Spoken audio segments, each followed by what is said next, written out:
Welcome back. Tombstone by Tenere.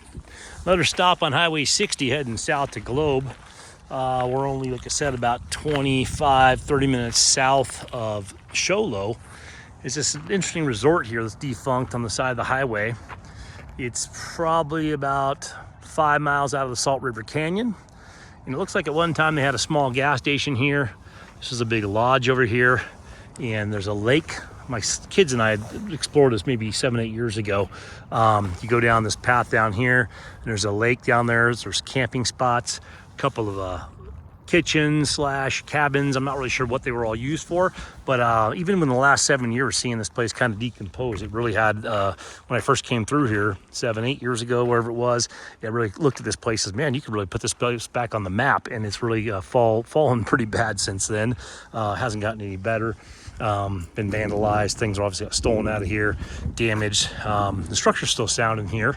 Quite a bit of stuff missing. Probably got hantavirus all over this place, which is healthy to consume. So, but I've slept in worse. But yeah, kind of an interesting place. I actually looked into this about 7 years ago when I first saw this 7-8 years ago, like I said, coming through here, and thought, man, this would be phenomenal to buy and resurrect. And I looked into it at the time, and there was some grant money that wasn't satisfied by whoever the previous group of people that were operating this, and for whatever reason they made it to, I know there was something saying that you could not purchase this place until those grants were satisfied and it wasn't available, and I don't really know what all the details were. I kind of lost interest as far as just all the legalities and whatnot. But yeah, gas station up here, convenience store, big lodge, kitchen type of setup. On the other side, down this way a little bit, I think there was boat rentals on a separate property that funneled into this. But yeah, what a massive structure, these big old beams, beautiful rock work here. At one time, this is probably a really cool place to come visit and camp out at, and having a big lodge like this, and you know, all the stuff available is probably pretty rad. So right now, like I said, it's pretty overgrown, pretty beat up.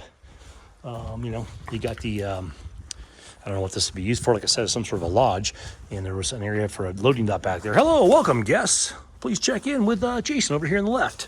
So obviously this was like a real resort and things were going on. I don't remember how many years it said that this was actually in business and operating and doing well. I just know there was some sort of an issue financially, and then there were some unsatisfied grants that didn't allow this to be sold off or whatever it may be. There's another structure over here. I'll walk to that and check it out real quick. But yeah, an abandoned and forgotten you know, campground, resort of some form. So probably a little bit more information. I probably could have done a little more research originally. You can see what this says over here. Let's get out. Don't go in the buildings. But yeah, so I mean, this is a defunct resort. It looked like it could have potentially be pretty freaking awesome at one time. Clearly shut down and clearly down to nothing. So the San Carlos Apache tribe. So let's see, San Carlos tribe. I'll zoom in. You're welcome to pause that and read if you want to. See what's going on there.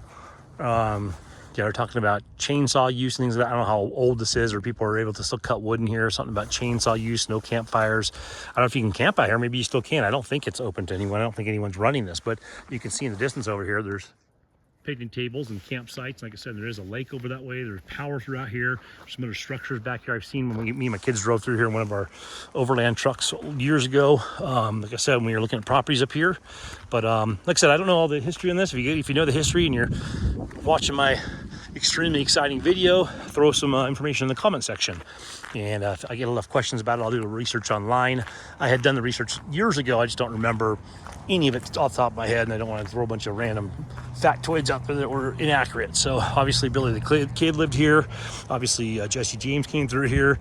Wyatt Earp probably arrested someone here. All the famous players were here. But yeah, so I don't know anything about it. But yeah, I see these structures. I just go, man, I wish it was like, you know, what you could do with something like this. Obviously this wouldn't be everyone's cup of tea. The upstairs in this one, but what a cool old abandoned structure, you know.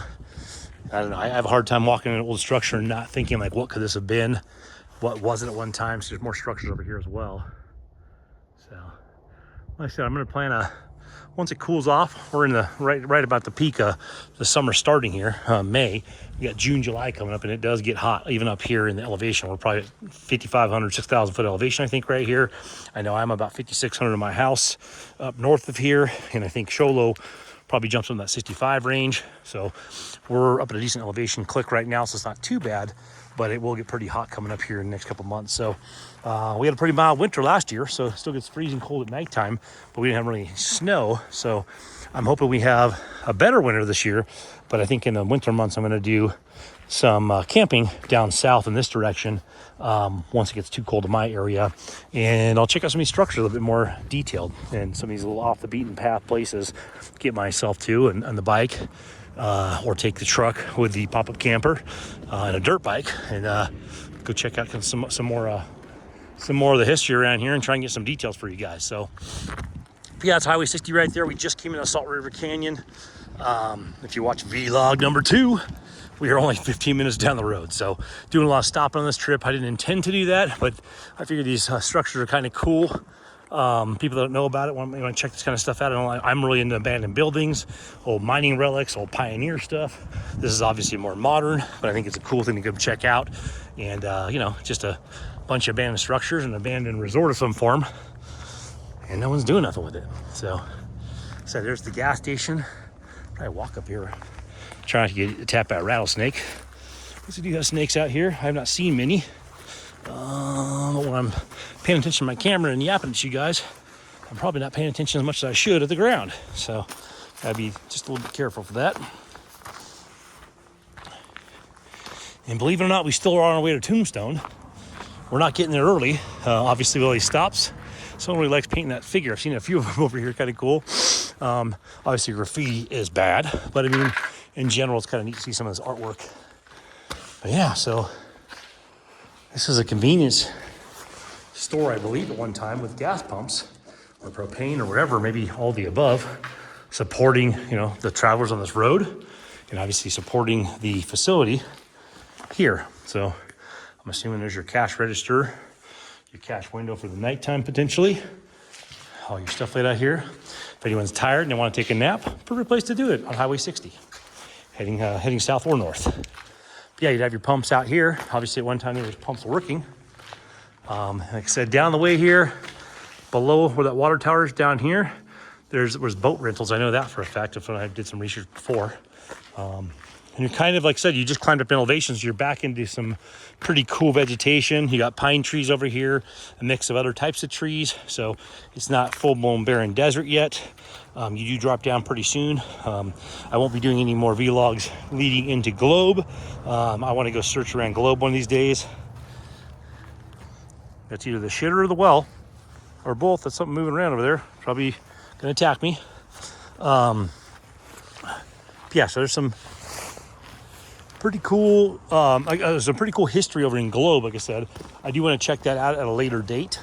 I don't have much history on that as well, but I would like to spend a day running through the downtown area, Globe, the old historic area. I'm pretty fascinated by mining history and mine towns and things like that. So we will circle back and start hitting up some of these old, defunct, living ghost towns and completely unpopulated ghost towns. There's a ton of them in Arizona, and I'm trying to make my schedule free to where I can work as little as humanly possible and travel and explore as much as I can afford to. I think we're probably all on that same path, some more successful than others, and it's just what it is. But yeah, so like I said, this is just off of Highway 60. Don't know the details. I'll try and throw some in the comments if people want to know. And I think it's worth checking out. There's not a whole lot of, old school history here. It's just obviously some sort of resort that went belly up. And I know they had financial problems, and I know there was grant problems, and I know that it wasn't purchasable when I looked into it. So, and I'm not money bags, but fuck, this thing had the right price tag. Someone said, $200,000 7 years ago when this thing still had some potential. I mean, it still does today. You can resurrect anything, but you could get in here and buy this place, get that lake pumping, clean up the campsites and put people in here. Gotta be just fun to be around that. I think owning a campground or a resort would be high on the list for me. I think the highest on my list was buying a ghost town. and had an opportunity to do that years ago for X amount of dollars. And then once the ghost town finally went for sale, it went like through the roof, like 4 times the price I was told originally, not by anyone's fault, just by popularity. Which, why wouldn't it, right? If there's popularity, there's demand, the price can go up. Historic soup can. But yeah, I don't think that this isn't like extremely old. I'm assuming 60s, 70s. I can't recall. Like I said, I did a lot of research on this place a long time ago, and I don't remember all the research. I'm getting old. So, but at the time I did do a little research, and I was pretty impressed by some of the stuff I saw and read, but then I discovered all the financial issues they had here and the grants not being satisfied and whatnot. So it is what it is. Kind of weird this is all blown. Is this from the air blows it back here? Why is it so clean? Someone just hanging out there, want a clean spot. But yeah, so this is kind of falling apart. I mean, just the wood in here is like, you know, thousands and thousands of dollars. It's big old huge beams. I mean, I'd love to just build with those things. You came in here and built onto this or use these materials to build something else. You could do a lot with that. But so yeah, a lot of just dead material sitting here. A facility that one time, you know, probably people got to enjoy and camp with their families and hang out is now doing nothing. So, but yeah, thanks for tuning in, guys. Like I said, if you have any questions, throw them in the comment sections. If you know any history on this thing, definitely let me know, and we'll go from there. Stay tuned.